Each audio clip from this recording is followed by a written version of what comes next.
Hello, everybody, and welcome to Reactaholics. We're going to be doing things a little more seriously this time around. I am joined by Callum McRitchie, Scotswizard, and Mel will be joining during this episode. Hopefully. Without her. She'll join. It's okay. She'll get in.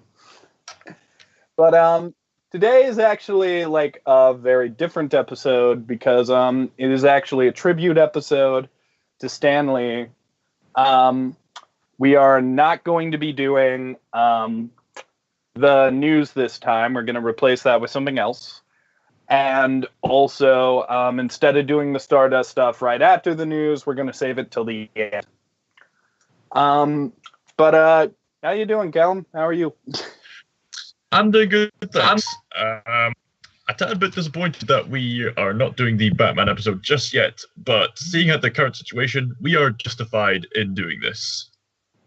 I'm glad you brought that up. We're delaying the Batman episode to do this tribute episode to Stan Lee.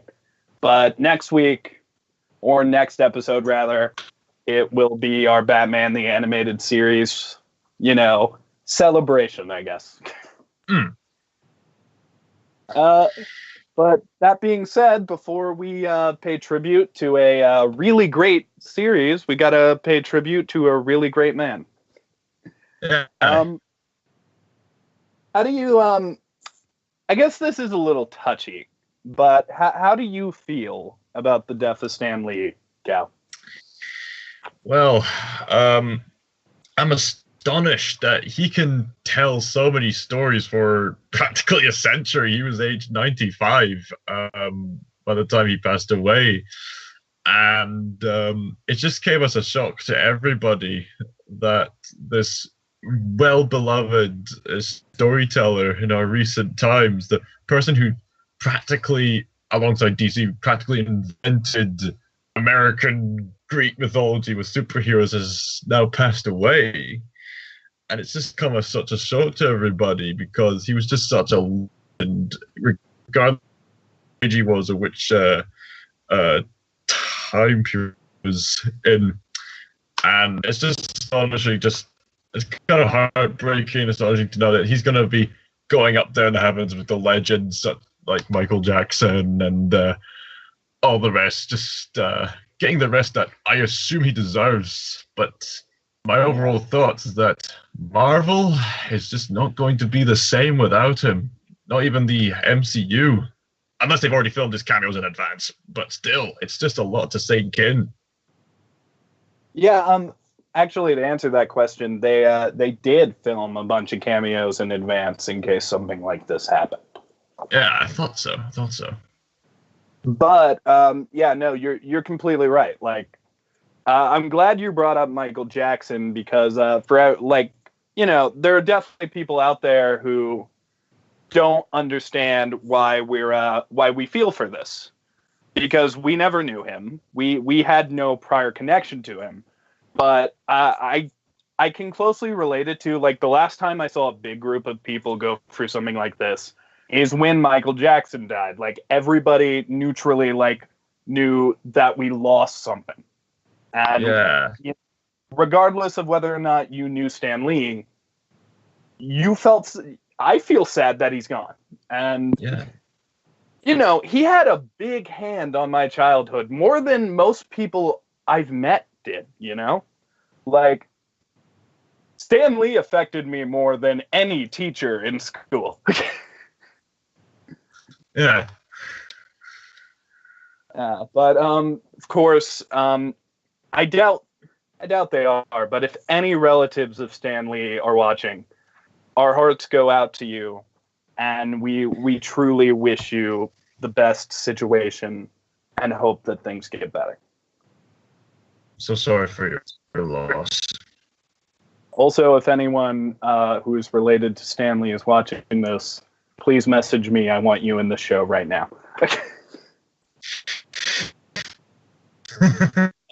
That's. But right. So things are, of course, going to be a little different. Every topic that we do, and we are going to do a few, are specifically going to be about Stan Lee. one way or another, Stan Lee has to do with these topics. So, Callum, you want to go first, or should I while we wait from now? Right. I think I'll say that one later. Ooh, let's see. That's a think about a big one. Yeah. What was your favorite cameo of his? Who was my favorite cameo of his? No. Wait. What was your favorite Stan Lee cameo? Sorry. There you go, buddy. All right. Do you want to answer first, or should I? Because I know we actually talked briefly about these answers. Yeah. But I think I'll go first on this one. So for my pick, personal pick on my personal favorite Stan Lee cameo, I'm going to pick his appearance in Guardians of the Galaxy Volume 2. I could have picked any of these cameos. They're brilliant, they're funny, they're brilliant little way stuff just to getting in with. And there's been so many great stuff for me. Personally, would have to be the one in Guardians of the Galaxy Volume 2, because it adds somewhat of this lore as to why he's making all these cameos. It really confirms that he's a watch as he's telling these stories in a spacesuit to the Watcher creatures as Rocket and Yondu pass by on the ships. Andy, you think about it. It's even like deeper than that, just because like, you know, he's been in a DC movie now. Are they all that same character?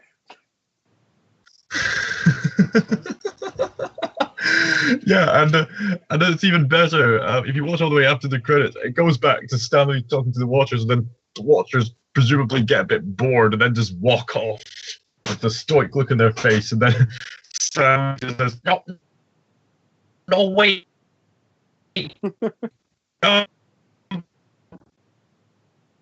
That one's my favorite. Cal, you're going in and out, buddy. Oh no! You're back. Am I losing connection? Hello. Oh, you're here. Oh, okay. Okay. Thank God. I thought I would have to go on another time loop where I lose connection to my best friends. All right, hurry before you lose it again. Okay. So that pretty much sums up my favorite cameo. Neil, you go next. Thanks, buddy.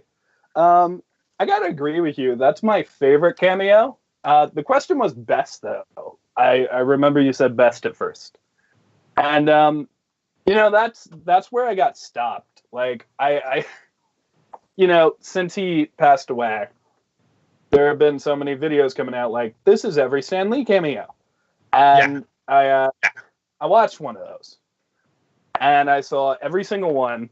And my two favorites were Amazing Spider-Man, where he's got the headphones the on. Librarian. Hiding in the background. It's just great. And, of course, Guardians of the Galaxy 2. But when I watched them, there was one that I thought was really the best, and sort of like, you know, I felt like this one more than any other one meant something, especially now that he's gone. And that is the short scene in Spider-Man 3 where Spider-Man, Peter, is looking at this revolving sign with letters, and it says that Spider-Man is going to get the key to the city. And then Stan Lee walks up, puts a hand on Peter's shoulder, and goes, "You know what? I guess one person can make a difference. Enough said." And then he just walks away. And, you know, that's what he did. Stan Lee made a difference. And I think that's why that's his best cameo. Because out of all of them, just that one scene of him looking to, at the time, the first and only actor to ever play like his character on the big screen. and say, you know what? I guess one man can make a difference. And look how much of a difference Stan made. Like, that had to mean a lot to him as a person. Yeah. You okay, buddy? Yeah, I'm just thinking some deep thoughts after you mentioned that. As for Mel's favorite cameo, oh, sorry, but did you say something? I don't think Mel is here yet, man. Sorry, I thought you said something. As for Mel's favorite cameo, we will find out if she shows up. In the meantime, I guess now is an appropriate time to get to Neil for the next topic. Any topics regarding this legend of a man? Yep. I think the first one I'll do is out of every scene in a Marvel film, which one do you think Stan Lee would be the most proud of? Like, which one would he look at his movie and think, I'm so glad I did this. I'm so glad I created these characters for this one moment. Like, this is what I created the characters for. You know, seeing how I went first in the last round, I think you should go first in this one. You're sneakily going to try to think about it. Yeah, to be honest, there's so many moments, and I'm just going to assume that you have a great one. So I have one in mind, but it doesn't take that moment in my mind. You got to get prepared. All right.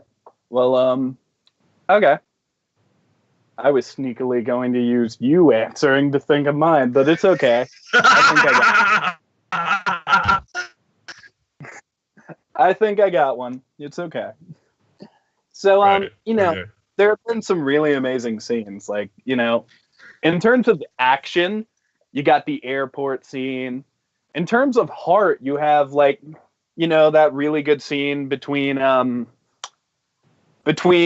Tony and Steve, where they're like, what are we gonna do? We're not soldiers. And the MCU is just full of stuff. It's just big and full of stuff.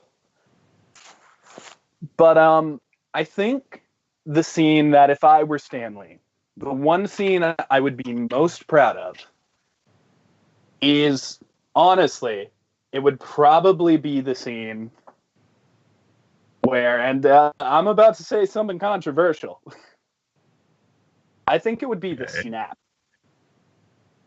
I think... Oh, buddy, go on. Let me explain. The reason I think snap is probably the most, where he'd be the most proud, is because he can look at all of the fan reactions to that. All the people who cried over his characters, all of this thing, and how much we care at this point. To me, seeing the snap happen, that in itself had to be interesting, because I think we all know they're going to come back one way or another. But here is in the beginning of the end, in my opinion. The villain won. And what's more comic book than the villain winning? That is the most comic book trope you will ever see. And I defy anybody to challenge me on that. When the villain wins, it's great. And, just to see the characters fade away, I'll admit, some people would probably say this is the worst scene because all their characters died. But in my opinion, this shows how much we care, how upset people were that their character died. And I imagine that Stan had to, really feel that from the majority of the characters he created. And all the other people who created characters for this universe. They had to feel that. They had to feel the love and loss. So yes.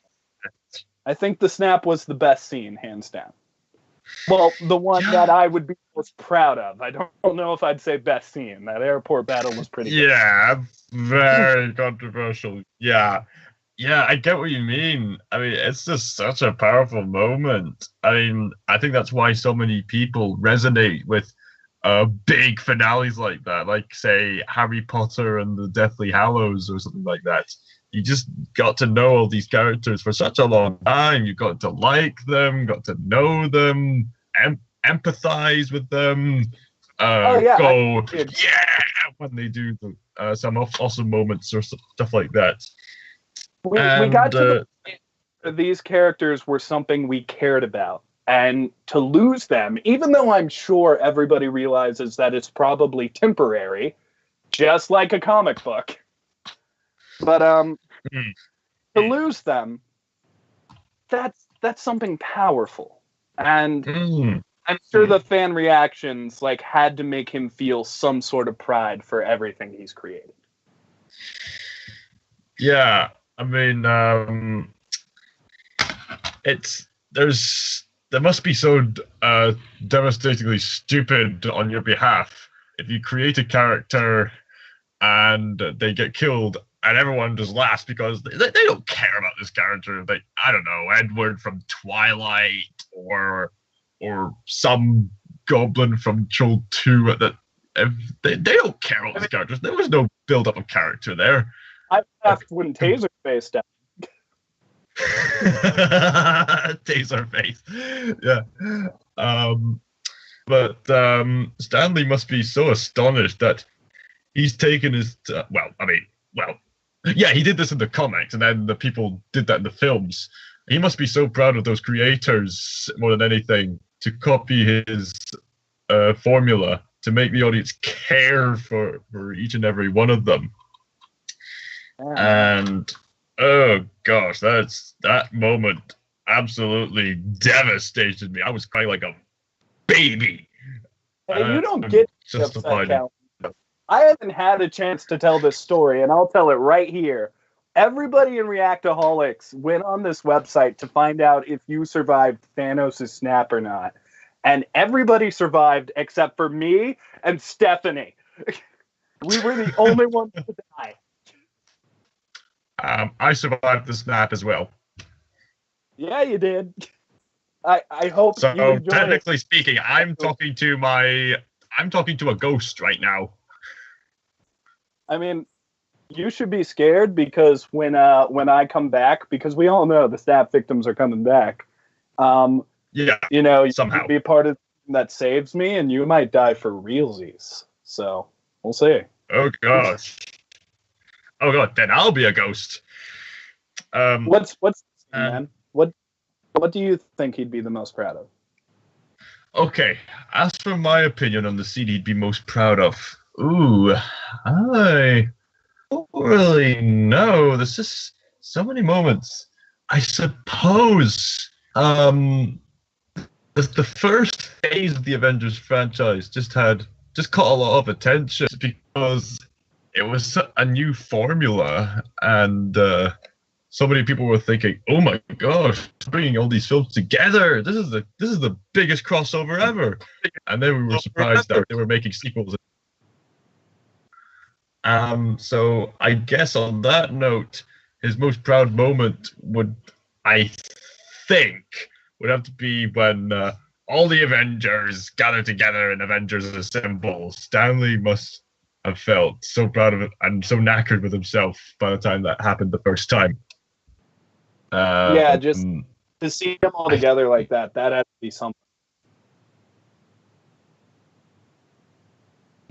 It's just that everyone just has the moment of, yeah, this is awesome, when they all gathered together to fight in New York City, and it was just so amazing, so awesome. One of the best moments in cinema at the time. Yeah, no, I completely agree, because we had time to like meet these characters. We had time to fall in love with these characters individually, and to see them all stand side by side. Like, I freaked out. Yeah, I would have been proud. Yeah, Yeah, the first Avengers film was just the ultimate film, and especially when they all stand together as a team. I think that's probably the moment Stan would have been proud of most, in my opinion. I can totally get that. Like I can see that being the best scene because that's the culmination. It's everything that we were building towards. We're finally here.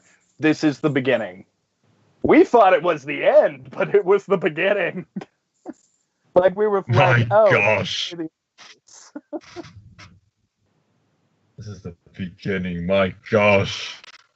Oh, how times have changed. How times have changed. Is that right, Groot? Yes. This time next year, it's going to be the end. Yeah, and they've been doing it for a decade, just like the Harry Potter movies. I mean, Harry Potter movies are still kind of going. I mean, I'm seeing Fantastic Beasts this weekend. Yeah. All right. Yeah. Do you have a second topic, Callum? A second topic regarding Stan Lee and his wonderful, marvelous creations.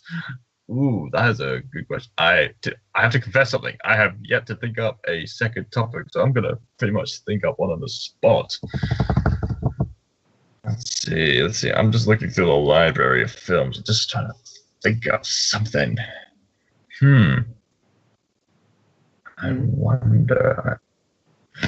Apologies to everyone in the audience. They're probably just thinking, Scotswizard, it's so bland. I didn't think of a second topic. Guys, we thought there would be more people. You want me to go? Sure. Oh, wait a minute. I think I've got one. I think Ron was going to mention this if he was here. I think it was just regarding the impact that Stan Lee's creation has had on life, I guess. Yes. What are your opinions on the impact of Stan Lee and his creations? We talked about this briefly, like towards the beginning. But, we mostly talked about the effect his death had on us. I guess we didn't really talk about the effect his life had on us. I love superheroes. The very first superhero I ever liked was Spider-Man. And, from there, like, I know that, like, I'm sort of, like, we haven't gotten a chance for me to talk about this properly, but there are three things I am in this group. I am the musical guy, I am the Power Rangers guy, and I'm the guy who knows, like, what's going to happen in the movies because of the comics.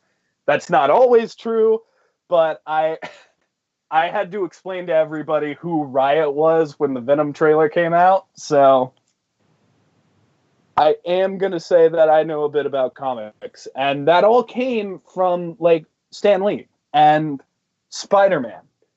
I remember seeing it as a kid, and, in terms of superpowers, Spider-Man is one of the most original characters ever. Like, he doesn't fly, he swings.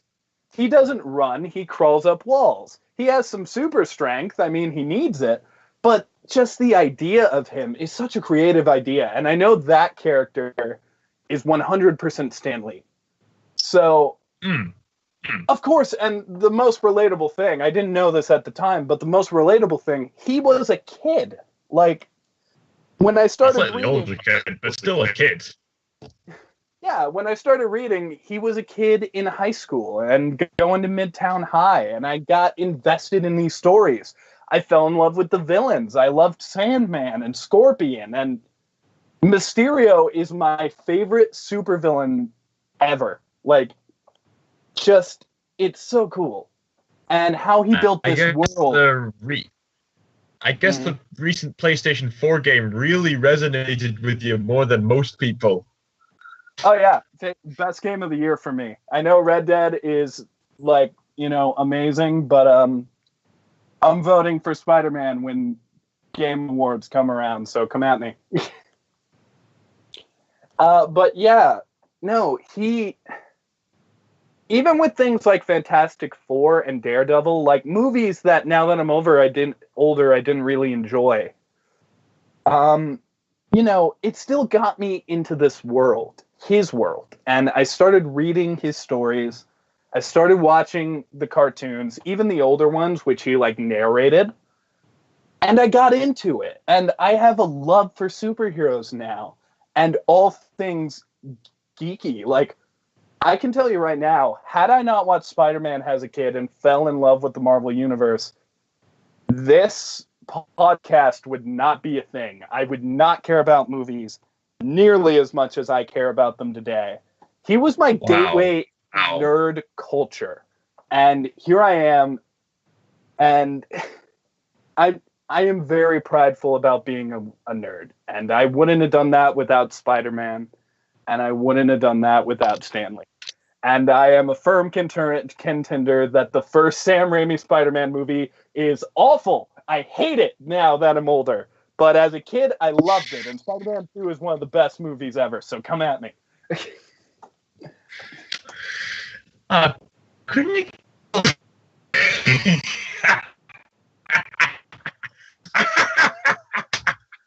Wait, you serious? Thanks, JJ.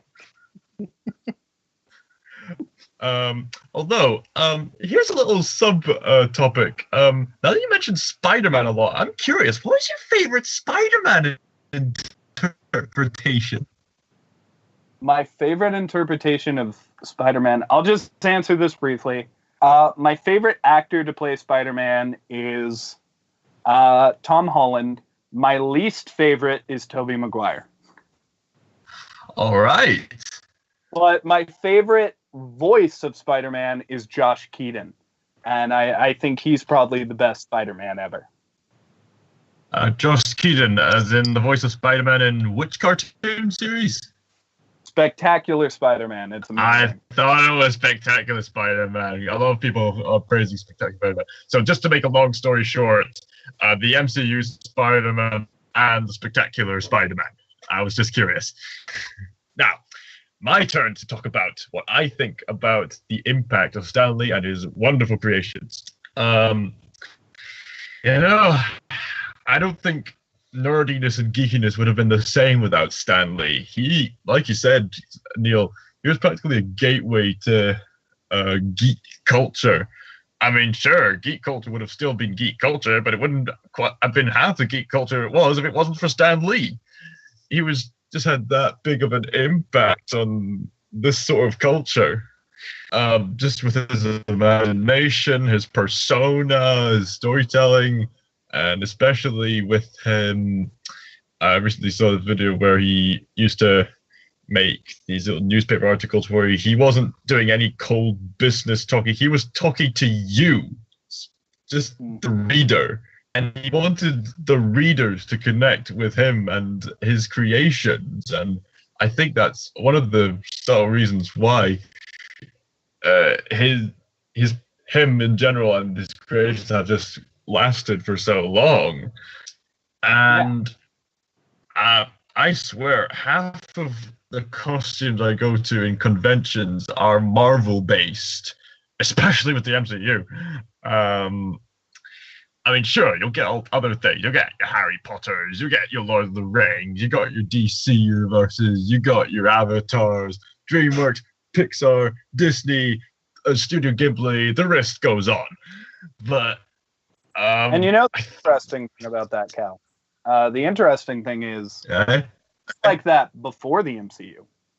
Like, people knew who Spider-Man was. People knew who Iron Man and Captain America was. We didn't know who Rocket Raccoon was, but we knew about these characters. They were big before the MCU. They're bigger than ever now, but they were household icons beforehand. Yeah, I mean, when I was little, I was into Spider-Man, just like you were. Yeah, Spider-Man was one of the first heroes as well. By the sounds of it, not as big as you did, but he was an icon of mine nonetheless. I used to watch some of the earlier Spider-Man shows. Watch the old one, watch the that other Spider-Man cartoon that some people hate for some reason. I've seen, all sorts of Spider-Man. The Hulk. I didn't know many of the Marvel superheroes. I just knew of the Spider-Man, Hulk, and Fantastic Four because that's what I remember being in most of the merchandising, most of the cartoons, and in some of the earlier films. Oh, and here comes Mel. Oh, hey. I'm still waiting for my computer to kick in. Sorry, when you messaged me, I was literally on my way in the snow to Eli. Anything else? We are currently filming. All right. So now I'm just going to finish my thoughts on the impact of the MC universe of the impact of Stanley's creations. So I mean, I knew Spider-Man, I knew Hulk, I knew Fantastic Four, and then so that was my introduction to sort of superhero culture at a young age. And we've all loved superheroes, and then I think it was. I loved superheroes, the Incredibles and Batman and all that stuff. I think I started really getting into superheroes by the time the MCU came along, but it just goes to show how big his creations are. I'm pretty sure if you were to make a pie chart of the people who have made an impact on geek culture, I'm pretty sure Stan Lee would take up half of the pie chart, like 50% of it. And to everyone watching who's like, Stan Lee didn't make all of these characters, we know, but Stan Lee is the main reason that Marvel kept going, so we'll give him some credit. Yeah. And even though he may not have created all the characters, all the story, he was the heart of Marvel. He was the beating heart of Marvel, and he was the one who encouraged the creativity and would inspire generations later to look up to him as one of the ultimate icons in geek culture. And that pretty much sums up my thoughts on how much of an impact he's had in this industry. And we're just going to transition by saying hello to Mel. Hey, Mel. Hi. Like I said, sorry. I'm really sorry. When you messaged and tried calling me, I was hoofing it to Eli's. You're fine. Snow. We did a few topics today, but just give us a Cliff Notes. What do you think, out of every scene in a Marvel movie, which one do you think Stan Lee would be the most proud of? Oh, that's a tough one. That's a really, really tough one. Yeah, you want to hear our answers while you think about it? Sure. I'll hear your answers first. We'll keep it short because we don't want to repeat ourselves because it's all on film. But I said the snap because I think seeing the characters fade away, the fans had to have a huge reaction to that and show sadness and stuff for their characters. And Stan had to feel that, like how much emotion people felt for things he created. So I truly think the snap is the best scene. And Callum... Yeah, as for me, I chose the first time all the Avengers stood together in New York and battled Loki and the army of aliens. That was just such a hyperactive moment for everybody. And I think Stan Lee would have been astonished at that, just to see that come to be. I'm sure he was. Coming to the past. Yeah. Good ones. You make it really hard because I personally think Stan Lee would have been proud for every one of his cameos. But if I had to pick one and pull it in, at a gunpoint situation, I'd have to say him DJing at the strip club with Deadpool, not because of the scene itself, but the fact that he got to be around to see Deadpool come on the big screen, being like the first rated R superhero film that we've seen in a long time. Like we haven't seen one since like back in the early 2000s. Like I believe Punisher was rated R, even though we don't talk about that one really, and Spawn. But I don't think it's the scene itself. Like I'm pretty sure he had a good time and had fun with it because it's a Deadpool movie. He was around a bunch of naked men. Yeah, I mean, who can complain about that? I mean, even straight women have to be like, well, I was in that position too. Can't complain. I think it was more or less like he got to see, like, you know, this playing out. What, especially with like all the superhero movies pretty much targeting the PG-13 audiences. Don't get me started on that, but that's my opinion. I think that's what the one who would be most proud of is not the fact that he was in it itself. It's the fact that you got to see like Deadpool finally be on the, you know, on the big screen and it done proper. Yeah, no, I agree. That's probably equally proud of that. Do you think that's his best cameo? I think it's his best cameo just because it's just like perfect transition into that other question we were doing. Yeah, she killed two birds with one stone. Right? It is it's because it's a fun scene. It's Stan Lee as a DJ in a strip club. I mean, what more can anyone want? You know, being like, hey, it was fun. Excelsior. It's either that one or another favorite scene of mine is him in Homecoming as the bus driver. No, not in Homecoming. No, it was in Homecoming.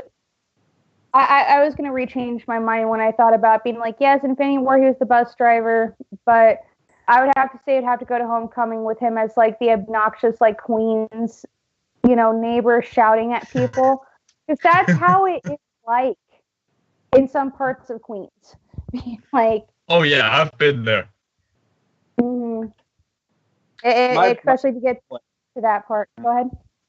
My answer was Spider-Man 3 because I feel like it's easy to sum this one up. He just walks up to Peter and goes, I guess one person can make a difference, enough said. And that's a perfect like transition to his life. And Callum picked Guardians of the Galaxy 2 because that one is amazing. Yeah.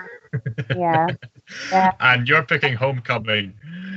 Yeah, that is what New York is like. Anymore, but then I remembered being like, oh, they came out like Infinity War came out like beginning of the next year, so it got confusing for me for a second. But then I was like, no, I'm gonna stick with the Homecoming one because that one I actually like. I legit cracked up. I think that was one of his like longer cameos too. We don't got much longer, you know, honestly. We got to end at around 5, but we got one more topic from me and then 2 topics from Mel. So let's just shoot them out quick. Come in there, you punk.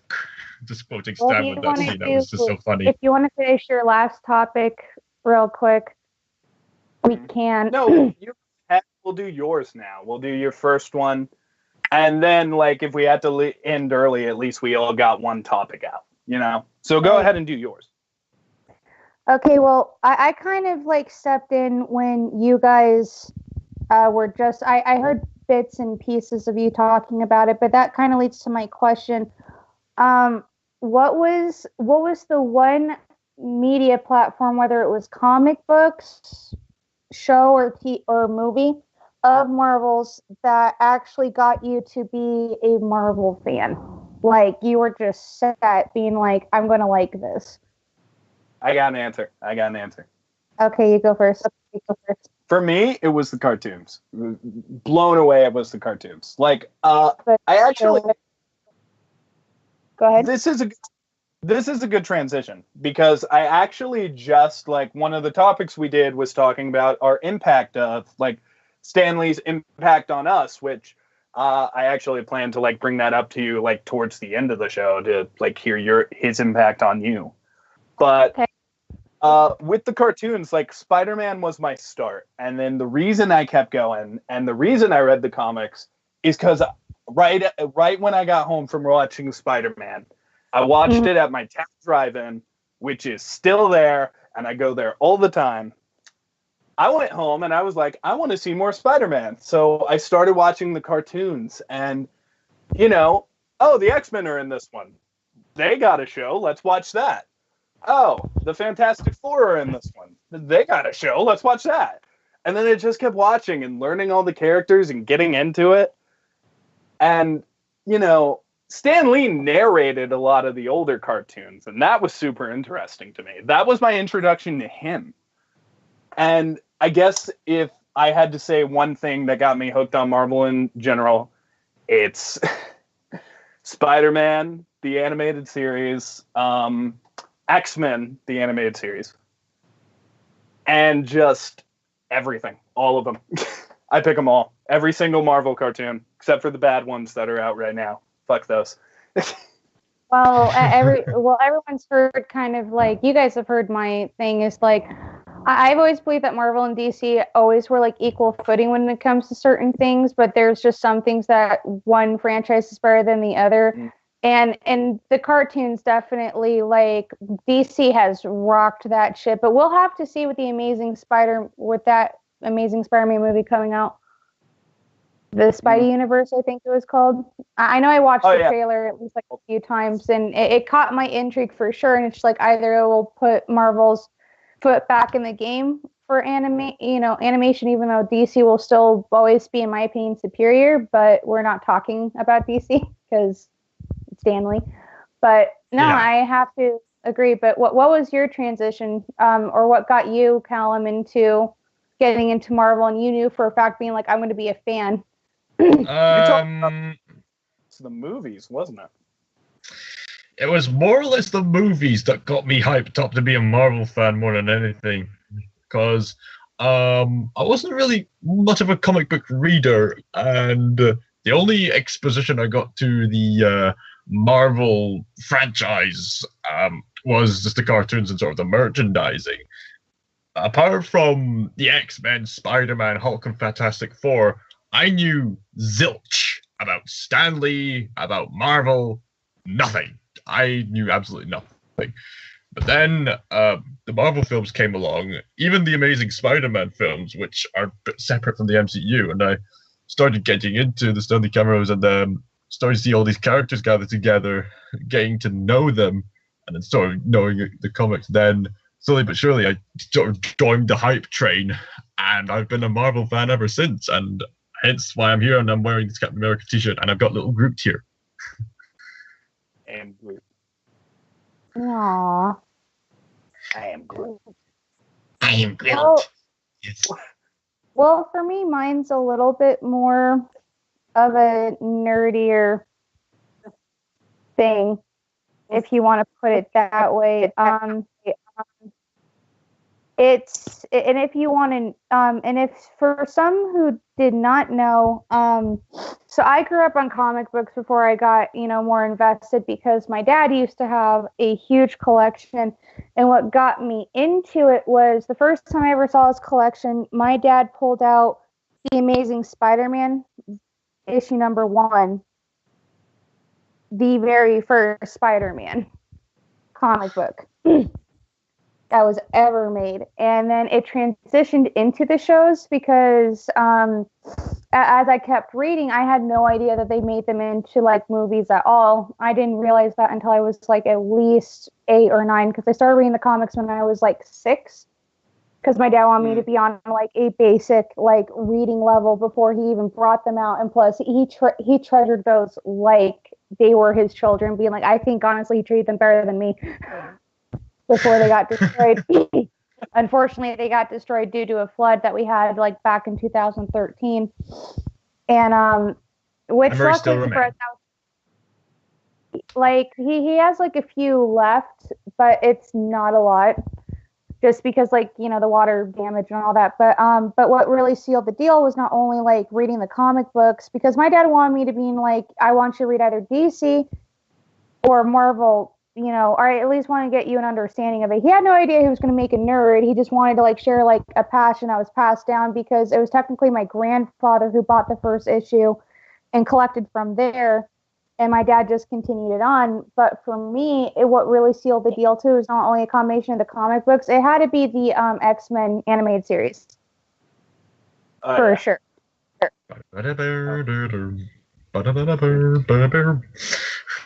And it was right around the same time I was starting to watch the Batman animated series. So just having those in harmony, being like, it just sealed my deal for good. Being like, nope, it was reading the first ever issue of Spider-Man which he doesn't have anymore. That was one of the many that got destroyed. Like, they had, like, my dad had decades of comic books from both DC, from Marvel. He even had some from when Dark Horse first started out. Oh, wow. Yeah. There seems to be a reoccurring theme of Spider-Man introducing people for the first time to Marvel. Correct. Spider-Man is the one, man. Like, he's the biggest character. He's the most loved. And, you know, I feel like we share that. Like, Spider-Man is Marvel's Batman, dude. Come on. Right. And Pretty much, yeah. Right. And if I remember right, I think The Amazing Spider-Man was his first ever comic that he worked with Marvel. I think. Do not quote me on that. I could be wrong. Hulk might have been first. Might have. Just don't quote me on that.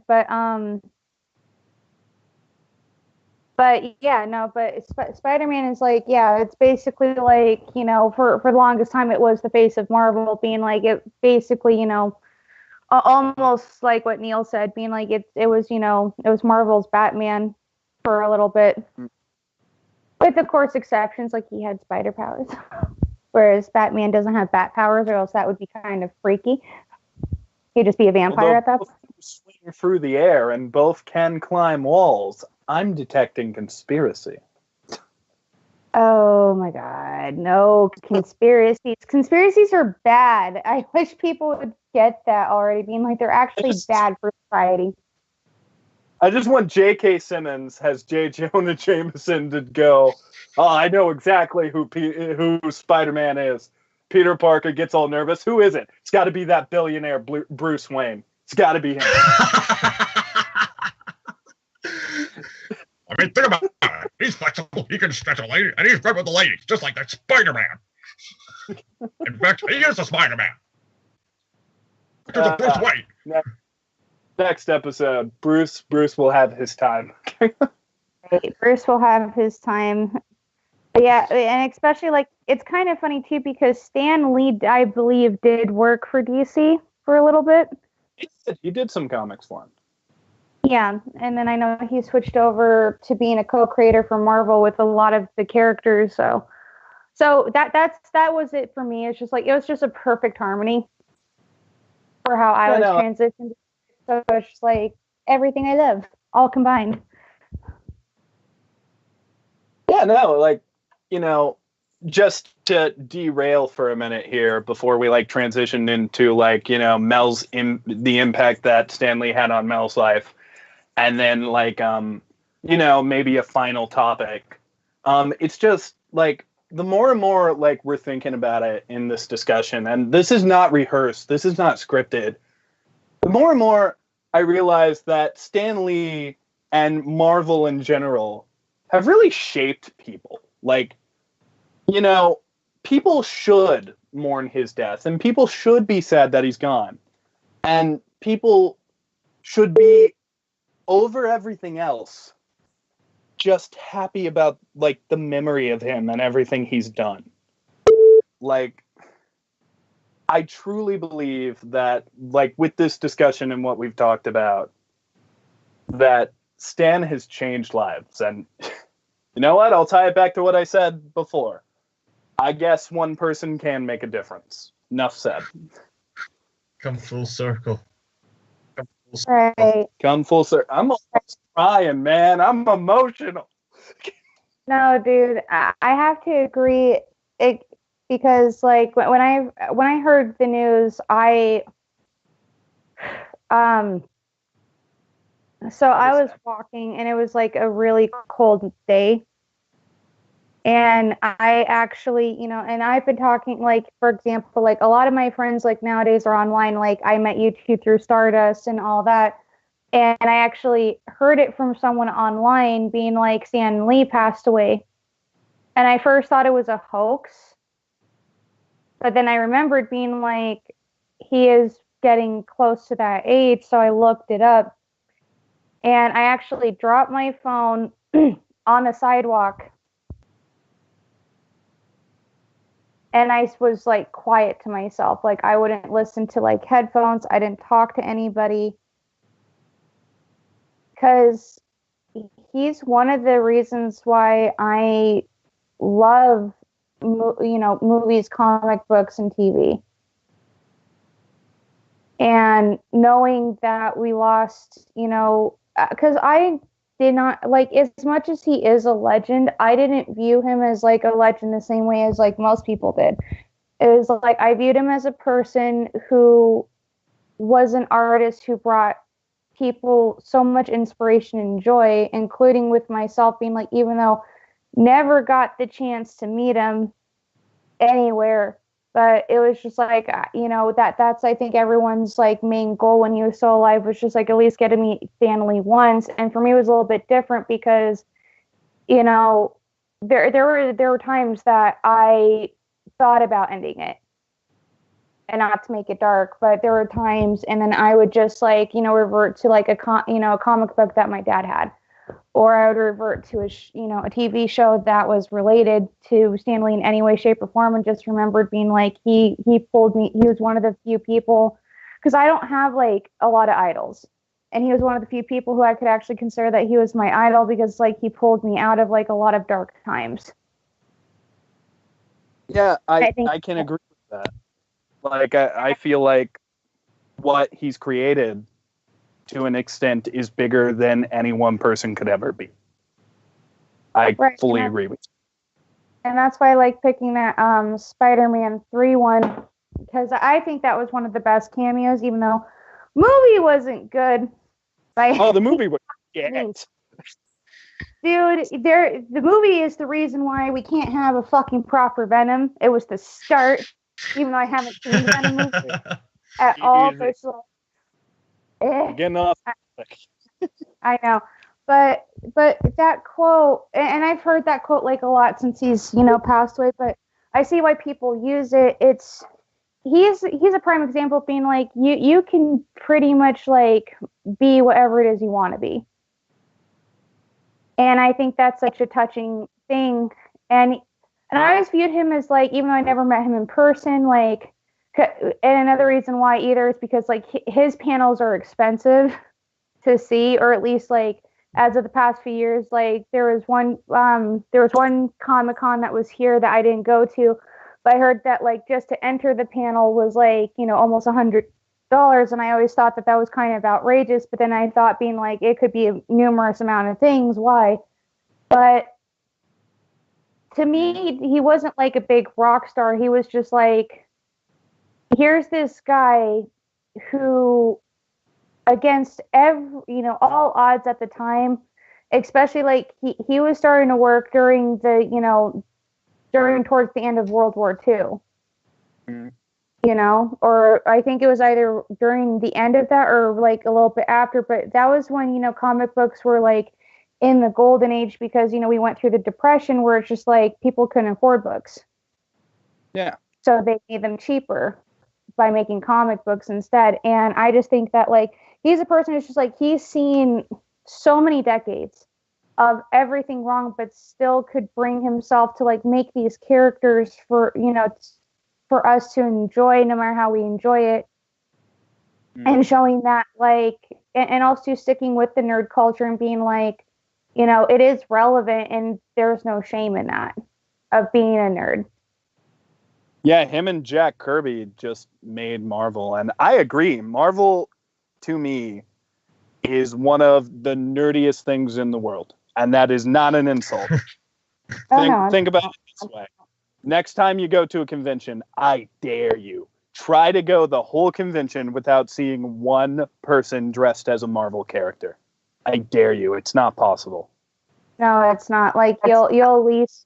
Even if it's like a small convention, you're at least going to run into a Spider-Man, or, Even if you went to like a DC convention, I feel like there's got to be one Marvel fanboy there who a Deadpool cosplayer. Right. But just to like close like that off, it's just like, he showed that no matter what, as long as you put your mind to it and your effort, and which is probably why I didn't post either, because his on Stardust recently, is because his death really hit me, and also too other stresses of my life, but it really hit me.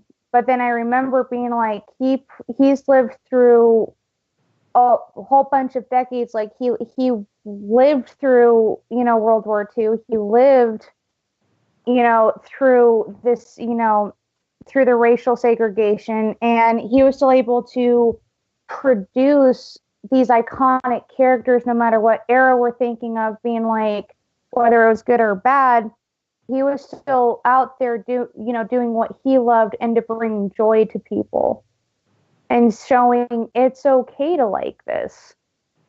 It's okay to, to pick up a comic book and read it. It's okay for you to like dress up at conventions.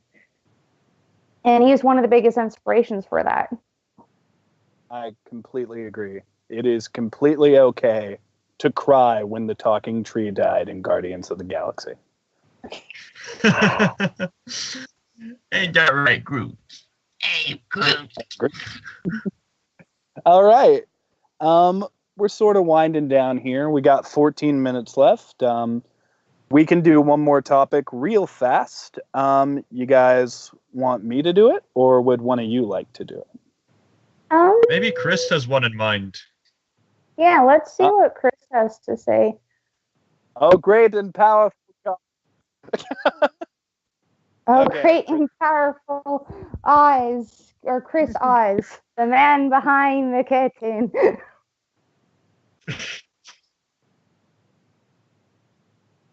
Yeah, you see, it would be really if the recording could hear you, Chris. Well, we're going to have a conversation now that the audience can't hear.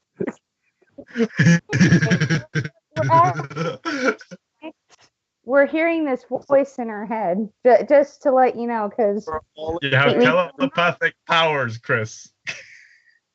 No, they wouldn't believe if we were telepathic. I know that this is a tribute to Stan Lee, Callum, but in reality, we're not superheroes. We're just crazy people talking on the internet. Not all heroes wear capes. That is true. Well, that is true. Well, I think Stan Lee would be more proud if I admitted that we were crazy. So, since Chris is not an option, anybody else? It can be me if you want. Let me see. I think I have one.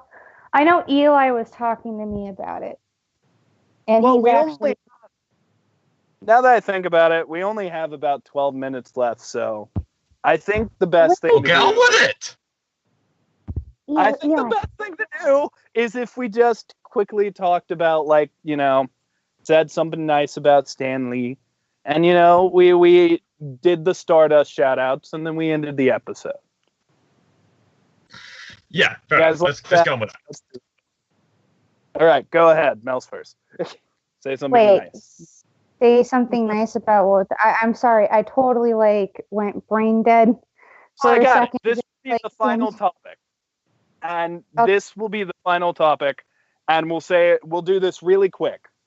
Don't explain too much. If you could say one thing to Stan Lee right now, what would you say?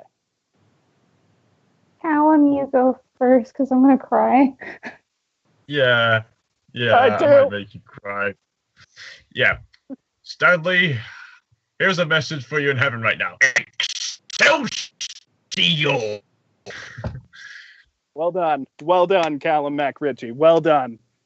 Thank you. What I would say to him is very short. If he could see my face, he would know how genuine this is. I would just say, thank you for making the person I am today. You totally just stole mine. He had such a big hand in creating the Kneel. You guys don't even know.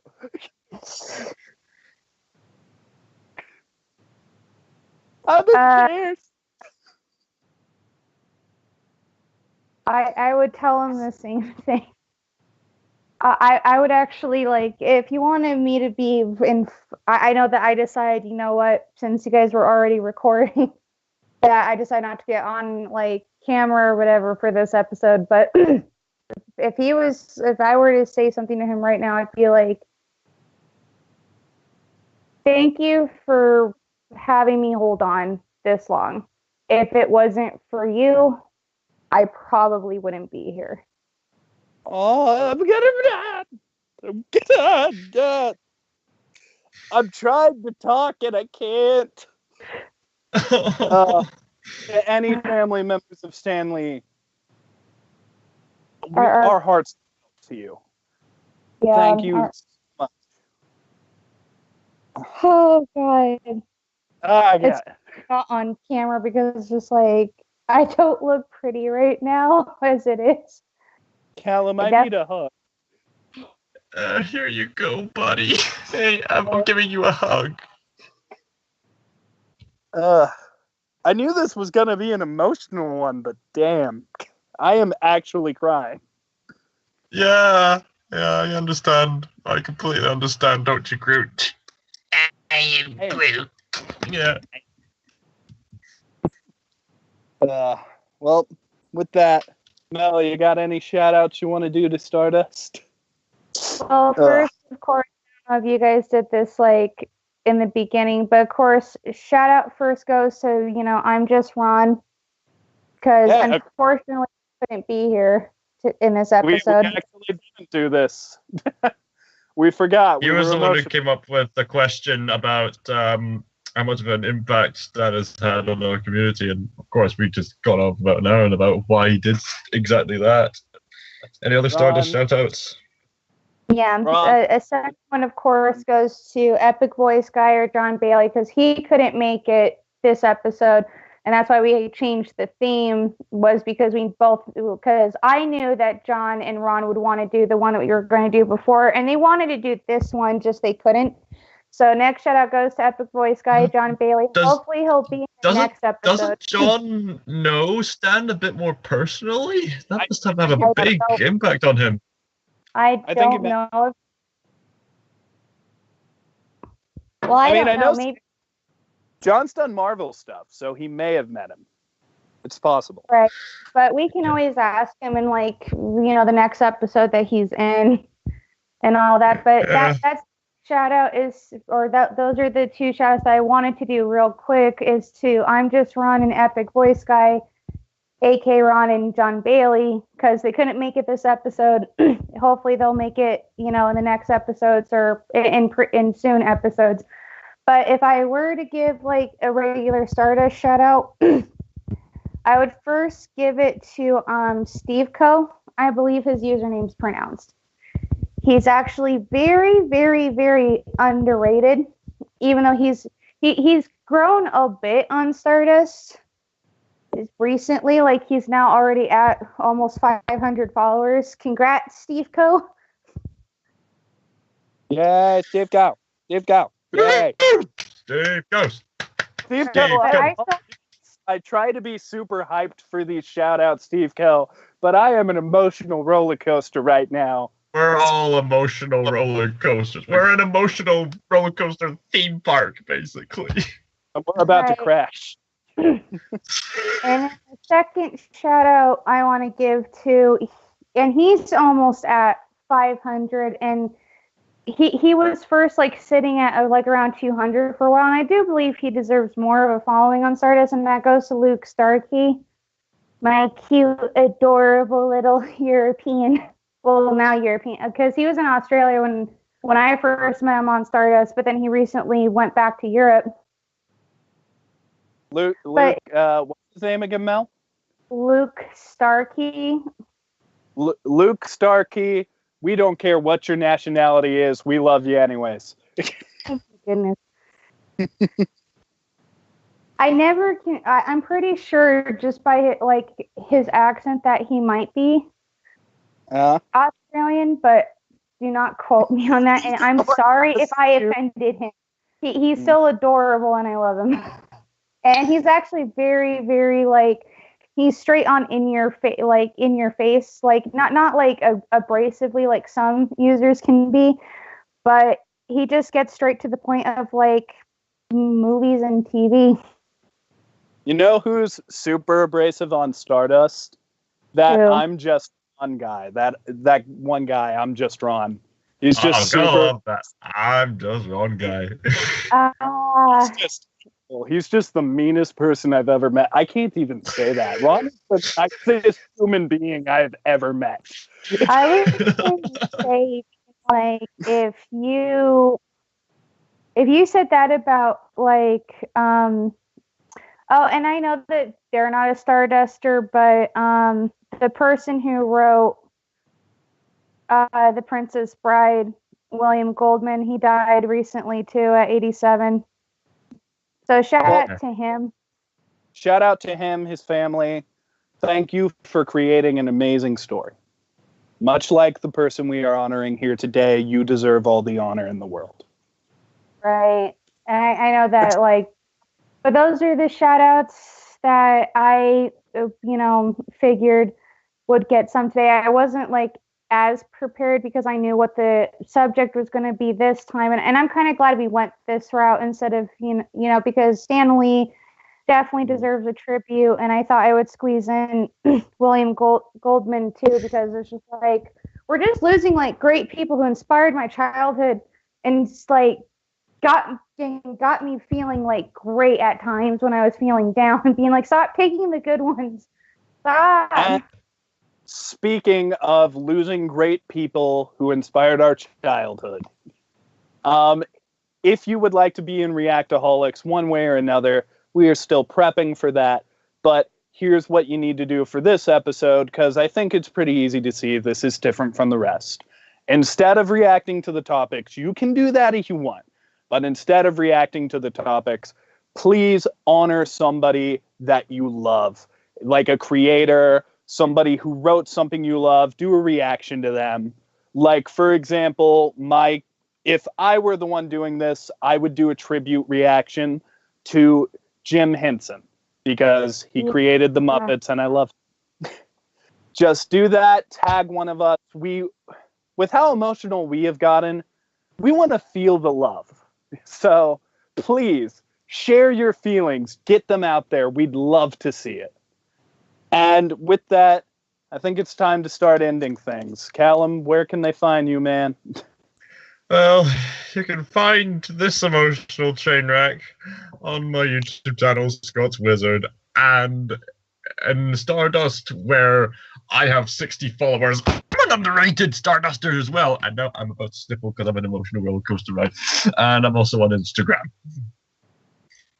Callum actually just recently uploaded a Comic-Con vlog that made me laugh my ass off. So everybody check that out. And I'm sure I've said this once in the podcast already, but if you want to see an animated video of the King of Sand People debate,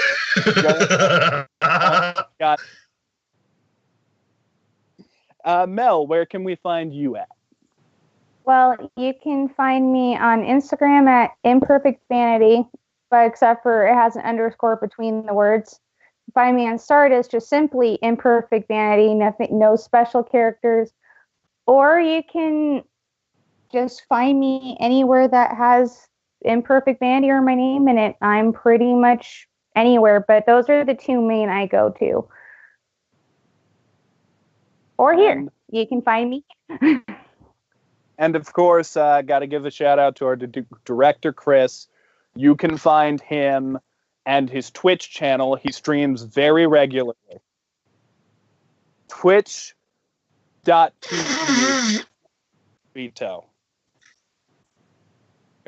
Did you just blow your nose on camera, Callum? I did. I'm so sorry. Wait, I forgot. They can't hear you. Yeah, they can't hear Chris, but I read everything he said. It is chrispyto.tv.twitch.tv. Say it again, Chris. Okay, Twitch TV /chrispyto. There we go. We got there. And of course, Epic. Oh. Yeah. What are you guys? I was going to say the same thing as you. All right. Okay. Epic Voice Guy, check him out. He's got a YouTube and a Stardust. I'm just Ron. He's got Stardust and does. So Epic Voice Guy has a YouTube, he has Stardust, and he has an Instagram. You just type in Epic Voice Guy and bam, he's pretty much everywhere. And I'm Just Ron has a Stardust. I don't know if he has a YouTube or not, but I definitely know that I'm Just Ron has like a Instagram as well. I definitely missed Ron because I believe this is the first ever episode without Ron, and that is sad day. Yeah. Yeah. And now every single Reactaholics member has been an episode where they've not been in it. Yeah. But with that, I am Dr. Knealetapus. You can find me here. I also have a Stardust, which is kind of inactive right now, but I'm slowly making my return. I also do a lot of stuff with a pessimistic gamer. His name is Zach. Expect some more D&D and roleplay related stuff. We're just going to do a video soon where there is no plan for this video. We literally said, hey, let's just film ourselves being dumb and talking. And that's the video. Dude, I would be so down just to shoot the shit with you guys. It's going to be like one of our practices, except with no topics and just talking about D&D and games. You know what would have been great if we thought of it at the time?